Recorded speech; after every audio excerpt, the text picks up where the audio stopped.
fight her. Oh, big right hand. One punch. That is it. Forget about the count. It is over.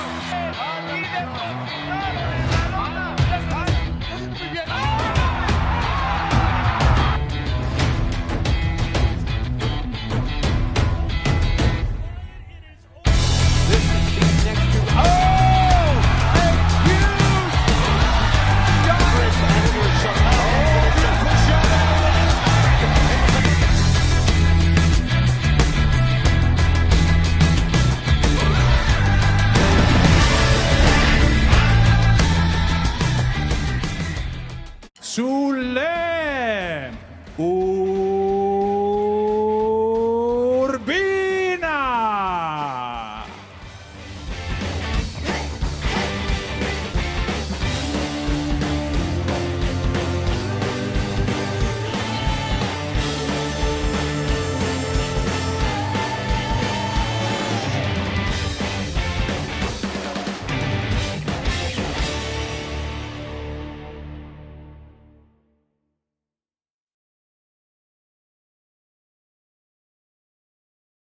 Hi, I'm Susie from Women's Fight News, and today I'm joined by boxer Sulem Urbina.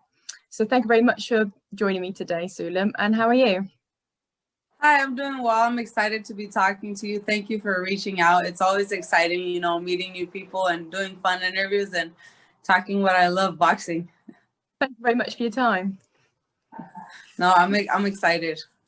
And I wanted to just sort of start off with, go back to the beginning and what got you into boxing in the first place. Well, I'm an only daughter with 4 brothers, 2 older brothers, 2 younger brothers. So I always felt like I had to prove myself, My 2 older brothers started boxing and I wanted to tag along. I wanted to prove that I could do it too. And I just begged for them to take me to the local boxing club with them. And from there, I fell in love. I was 11 years old. And that's where, I decided that I wanted to be a professional boxer one day. Pretty young then, 11. I was very young, and I'm from my family's Mexican. They love boxing, so I grew up watching boxing every single weekend when HBO was huge. Morales, Barrera, all those great fights. Oscar De La Hoya, Julio Cesar Chavez Sr. I even went to see him in his last few fights here in Arizona, and it's in our blood, And then you got into the amateurs, and tell me a little bit about your sort of amateur career. Well, I started boxing in the amateurs seriously once I was 17 years old. And unfortunately, since I wasn't a U.S. citizen, I could not attend any national tournaments here in the U.S. So I decided to leave and head back home to Mexico to be able to compete international. And as soon as I left to Mexico, I joined the Mexican national team in 2009. And from there, I was a part of the Mexican national team. I traveled all around the world, representing Team Mexico. I went to the Central American Games, qualified to the Pan Am Games, and I even went to the Olympic qualifiers in Argentina. Unfortunately, I fell short from qualifying, but I've had a good ride in the amateurs that opened up doors for me to be able to turn pro. And then when you turned pro, I understand you started off in Mexico as a pro. I did. I started on Box Azteca, which is boxing is like religion in Mexico. Every Saturday night, everybody has their TV on boxing. I started off on Box Azteca, which has on the TV crew, the great champion Julio Cesar Chavez Sr. So it was a huge, step for me in that direction. I started with Sanford Promotions. They got me, I believe, to 10-0. And then from there, I went with Golden Boy. Yeah, so onto one of the biggest promotions in America. Yeah, definitely. I think I'm very fortunate that they are interested in women in boxing. They want to help our sport move along, and they're really supportive of me, and I'm just excited to be with a great company. And just thinking about your sort of your pro career, is there a particular career highlight for you?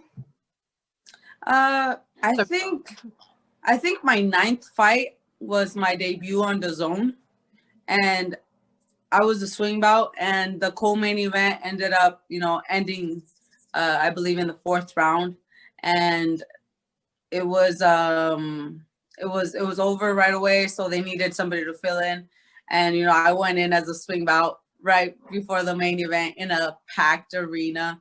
It was so electrifying to me. Like, I didn't even warm up. I remember, like, let's go, gloves on and tape on the gloves, and let's go. And my coach told me, start off boxing, warm up. And the girl just, she came at me, and right away it was a brawl. It was a 6-round fight on a great stage. I was so high on boxing, I couldn't sleep. I didn't sleep for like a day and a half. A day and a half. I traveled home. I was still wide awake. I was all swollen because I have really sensitive skin, so I get swollen really fast. But I was just so high on that fight because the arena was packed. Being on the Zone, a great stage. My social media was just going crazy. Everything. That fight, I think, has been the funnest fight of my pro career. Where was that fight? Where was the stadium? That fight was on Tijuana. In Tijuana, it was on the Zorrita Soto undercard with I can't remember who he fought, but it was a great fight, and I mean, even Eddie Hearn was there. And what would you say has been your toughest fight? Would it be getting through sort of your last fight, because obviously that was a massive step up and challenge for you, or is there another fight that was tough? I think I think my pro debut was the toughest in the sense of everything was new to me. I also debuted as a co-main event, and it was also a packed arena, and I didn't quite understand the difference between the amateurs and the pros yet. I had Julio Cesar Chavez Sr., right there commentating on my fight. There was commercials nationwide of my pro debut and everything in Mexico. And the fact that it was so new to me made it a little more difficult. I think I also even got rocked in the 3rd round. I got caught with something that I shouldn't have, and I got rocked. And that's been the only time, that I've been a little wobbled. I wasn't hurt, but it kind of stunned me a little bit. And then definitely my last fight was the biggest challenge, because I did things the wrong way. It was a big learning experience for me. I own up to my loss. I think, I feel like that wasn't me up there. I feel like I'm much better than what I displayed. But it's an experience, and I'm definitely learning from it. Going back to the drawing board and, fixing some things. And I think I just wanted it a little too much. And, the magnitude of the fight, the importance of it also got to me a little bit. But definitely learned from it. And I can't wait to get back to winning. I think with that last fight, I think everyone sort of respected so much that you two went for this, a tough fight for both of you. And I think everyone respected that so much that almost it doesn't matter it was a loss, because it was such a great fight, and the fact that you stepped up. So the thing is, Marlene was supposed to fight somebody else. Then I don't know where Golden Boy contacts me, and they asked me if I want the fight, and without hesitation, I took it, because I believe that good fights should be made, especially in the way our sports right now. A lot of people still look down on women in the ring, and we have to give them good quality fights for them to be interested and change their minds. Like I said, I wasn't happy with my performance, but the people were, and that makes me happy. Yeah, I've heard lots of good things from people. So it's after somebody loses, sometimes you see the fans turn and say bad things and whatnot. And honestly, there's a few trolls here and there, but I got mostly great feedback. Everybody's very supportive of me. The people actually really love me, and I'm very appreciative of that. Yeah, definitely from what I've been seeing on social media, definitely it's all positive. Yeah, and I think everyone can't wait to see you back in the ring. So and it's nice, you got a real fan friendly style. So I think people really like that. I think I like to entertain, you know. I like to entertain, and I think I enjoy it a little more too. I can box very well. I can move and I can dance, and I like it. But I think, you know, there's something about going toe to toe and looking for a fight that is just exciting and thrilling for me. You know, I think it's in my blood. I think it's something that us Mexican fighters have, that we just, you know, we have to do it. And I like to entertain. I like to entertain. At the end of the day, it's an entertainment business. And in order for people to want to see me fight, you know, they need to be pleased with my performances. So you also like to entertain in terms of, you always come in with your nice outfits. Looking very pretty with your weigh-ins and everything. I think you know, a lot of people criticize that, and I understand. They have a right to say whatever they want, but they forget, outside of the ring, I'm a woman. I have a right to feel sexy, to feel pretty, to wear whatever it is that I want. And it's a way of me getting away from, you know, I'm in camp. I look like a slob most of the time. So once it gets to like the day press conference or weigh-in or anything, I want to look pretty. I want to look fly. And it's for me, you know, it takes away from me just sitting there thinking about being thirsty or hungry before weigh-ins. You know, I wake up early. The morning of weigh-ins, I can never sleep in. I'm already super hungry, super thirsty. So I wake up early and I just start playing with my hair, start doing my hair, and then I do my makeup. And, you know, it's a little distraction for myself so that I'm not there, you know, waiting on weigh-in, too eager. Nice. Yeah, it's nice. Keep your mind on something else. And yeah, because I was gonna touch on that, how on social media you've got quite a sort of fun presence on social media, and you're quite clever with the social media and getting you know, fans through that. But yeah, it's that kind of ongoing debate about whether you can be sexy and a sportswoman. It's that kind of ongoing debate, isn't it? It's a stigma, you know. You don't see the doctor wearing his robe all the time. You know, he gets to go home and, you know, change and look nice at a family dinner and stuff like that. You know, when I box, when I train, I have zero makeup on. You know, my hair's picked up, my training gear is on. But outside of that, you know, I get to be a woman, and like I said, I get to feel sexy. Why not? Before anything, before an athlete, I am a woman. And I have the right to dress however I like. Now, if somebody feels that takes away from my skill, then they're just completely wrong. Because, you know, being pretty or whatever, it doesn't help you in the ring with somebody else trying to punch you in the face. It has nothing to do with your skills. It has nothing. It's my style. If other boxers want to show up looking like slobs, that's on them, you know. Everybody has their own style. That's mine, and that's I'm not gonna, you know, stop being sexy or whatever to please other people. You know, it's my thing. Yeah, just being yourself. Everyone should just be allowed to be themselves.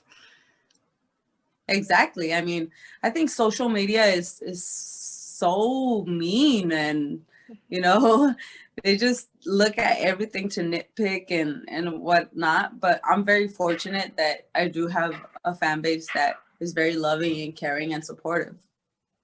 Yeah, you have got quite a loyal fan base who are quick to come in if anyone says anything. You know, the odd troll, they quickly pounce on them.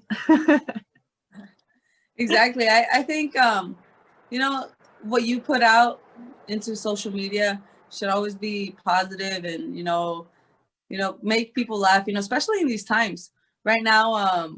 It's tough with not only COVID, but here in the US with politics and all this stuff. And I got away from, you know, posting so much negativity because it's not worth it. I want to take people away a little bit from all that and, you know, offer something else. Yeah, you're always very supportive, especially of other female boxers. It always comes across like, you know, you're always very supportive, which is lovely. It's very positive. You know, I think I heard an argument a long time ago of a man that confronted me on social media about, I retweeted something about the WNBA, women's basketball. And he said, do you even watch the season? Do you even know how they're doing? He confronted me with that. And it's true, you know, we have to, you know, if we want other people to support us, you know, we should support one another first. And we have to be aware of what other women in other sports are doing and be supportive of each other. And, you know, then they can't use that argument, you know, as to why we don't deserve certain things. Obviously, I know boxing's a business and I'm not going to be making what Canelo's making anytime soon, you know. And, but, you know, I think that we should also be respected and showed some support because we're doing something that, you know, isn't easy, and we, you know, invest all our time in it. And we should just, you know, be good people, be good, genuine, sweet people. There's nothing wrong with being nice to one another. I think that's one of the things that's missing nowadays. You know, everybody's so mean to one another. Sort of touching on the whole gender inequality thing. The hot topic obviously is about pay. So what's your opinion on the whole sort of pay divide? I understand where men get paid more than we do because they have a bigger fan base. In that sense, you know, it's a business. I don't sell as much as, you know, Canelo or these big stars or a lot of stars. But, you know, there's a point where it should be sort of even, you know, when we both start off. Like when we both turn pro, you know, I went to the Olympic qualifiers. I won numerous national titles, you know, competed international. Now there's this kid that won one national tournament and he turns pro and he's getting paid way more. And he's still fighting at the beginning of the card when maybe only his family's in attendance, and I sell more and he's still getting paid more. You know, there's a certain scale and a certain I don't know how to word it, base where we should be, you know, sort of equal. And as, you know, each person moves up then and sells more, then I understand it, you know. But for a lot of times I sell more than a lot of other men do, and they still get paid more than I do. So it's a work in progress. We got to keep working. I am a firm believer that you can't just talk the talk, you got to walk the walk. And you got to do all these things. You got to do interviews. You got to get out there. You got to be, you know, speaking to your fan base. You got to promote yourself. You can't just be a gym rat and just be in the boxing gym. Of course, skills pay the bills, but you have to do all that other stuff. And that's something that, you know, a lot of boxers lack. They don't like doing that legwork, you know, of social media and interviews and all that stuff. And I mean, I'm not going to sit here and cry about not getting paid like the men do. It is what it is. You know, I'm still getting paid. And I'm just going to keep on working. Hopefully the next generations to come have it better. And then after that, even better and better. And just got to keep on working. It does seem to be headed in the right direction, hopefully. Definitely. I think it's grown a lot here in the States. You know, other countries, women's boxing is huge. They're televised. You know, Argentina has a lot of world champions. China, Mexico, you know, there has to be a women's fight on every broadcast. USA is barely playing catch up. I think in Europe, women are picking up a lot. You know, Eddie Hearn has a lot of women signed. I think he's the promoter with the biggest promoter with the most women signed in, you know, putting those big quality fights like Sasha Jonas and Terry Harper. That was, to me, that was fight of the year. Then you have Michaela Mayer doing her thing on Top Rank. Hopefully Top Rank, you know, signs more women and, you know, keeps doing a great job like they are with Michaela. And Golden Boy, you know, they're doing their thing. You know, they have French on Cruz, myself, Marlene, Sanisa. I think they really believe in us. So we just have to do our part and keep pushing, and I think it will get better. And in terms of future plans for yourself, have you got any sort of people that you want to fight? Have you eyeing anyone up? Well, of course, any of the world champions at 112, I would love to fight that, but I understand my last fight was a loss. So I need to get back to winning first and, you know, get my ranking up there. And if a big opportunity comes, you know, I'm going to take it, just like I did this last time, going through a pandemic and not only, you know, big opportunities come, I think you should always take them. Be ready. Boxing is not a seasonal sport. If I have an opportunity to fight one of the champions, I'm gonna you know, swoop in and take it. I believe I have what it takes to become a world champion, and then eventually I want to move up to 115 and maybe even 118. That's kind of like iffy, but 115 for sure. And in terms of the COVID, so we're touching on the pandemic, how did that impact you? Have you managed to keep yourself motivated, or do you feel like it had an effect? It definitely had a huge effect, especially during last summer. I felt so much anxiety and just, I was training and I was working out at the park with my husband, who's my coach. So he kept me busy, but it's like so much uncertainty, you know, you don't know what's going to happen. I'm not getting younger. It's no boxing was going on for a little while. During that time, I got really, really depressed and just, you know, you sit there and you think of things you shouldn't even be thinking. And it's very, very tough.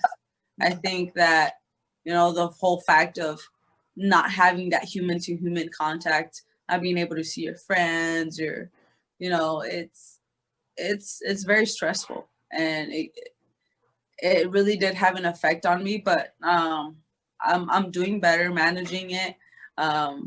Just trying to stay positive. I do my best to stay positive. I've been through some really dark times in my life that I don't wish to return to. And so I try my best. That's why I don't even talk about, you know, too much COVID stuff on social media or anything like that. It's not that I'm not interested in it or that I don't care. It's more of some way for me to stay sane and, you know, just talk about something else. Yeah, not focus too much on the negative. Exactly. And you mentioning about how your husband's your trainer. How do you find that he's your husband and your trainer? So you must see him all the time. Yeah, I'm with him 24/7. You know, it's tough. I have to say it's very tough in the sense of, you know, sometimes I get a little grumpy at the gym, and, you know, he's my husband and he goes harder on me because I am his wife. But we work well together. We're a great team, especially after this last loss. We talked things through, things that needed to change, things that we needed to add into camp. We have really good communication, so it works out. Good. Yeah. You have to have a good relationship to be in that situation. Definitely. I think I don't think another man would understand or support my career the way he does. Yeah, because he totally gets it, obviously. Yeah. Exactly.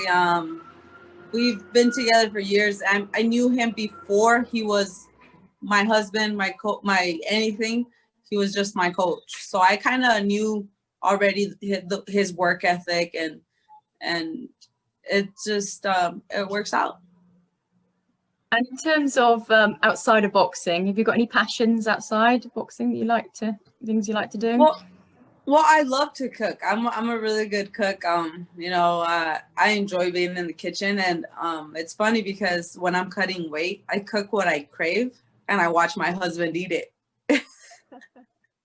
It's one of those things that, you know, people find very weird because a lot of boxers don't like being around food. I enjoy it. If I'm like really like starving or whatever, and there's certain things that I can't have, I'll cook it, and then I watch my husband eat it, and it's so satisfying to me.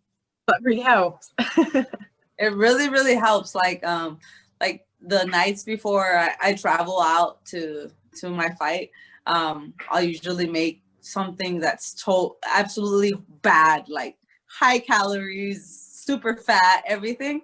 And I just sit across the table from my husband and I watch him eat it, and it's just so helpful to my mental state. And I bet he doesn't mind it. Oh, he doesn't mind it at all. He said, yes, it's I'm gonna be eating good these next few weeks. And in terms of things that you know now, what advice would you give your younger self, if there's any piece of advice in particular? I would tell her to stay focused. You know, it's perseverance, because it's not easy being a woman in this sport, and it doesn't get easier as time goes on. But, you know, if you really want it, you're going to stick to it. You're going to keep on going, and you're going to be 100% into it no matter what. Well, thank you very much for your time. It's been great chatting, and I can't wait to see you back in the ring. Oh, thank you. Thank you for having me. Hopefully one day I get to go out there and fight. I would love to. That would be a dream come true. And meet you in person. Yeah, that'd be great. Yeah, we'd love you over here in the UK. We love a bit of Mexican passion, and especially the kind of the heart in the ring. You know what? I love the way the fan base out there sings Sweet Caroline. I'll sit there and watch it on TV, and I'm just like really enjoying it. I think the fan base out there is just amazing. They're really loving and very, you know, they just welcome everybody to come to fight in the UK. It's something that I really hope that one day I can do. They're very passionate. They get behind the fighters. Yeah. Yeah. Hopefully it's with fans though. Without fans, I wouldn't like to. Yeah, hopefully things are on the up now, I hope. Yeah, let's hope. Well, thank you very much. It's been great. Thank you. Bye. Thank you. If anything, I'm always here. Thank you for watching. If you enjoyed the video, please click like now and subscribe. You can also follow me on Twitter and on Instagram. Thank you. Bye.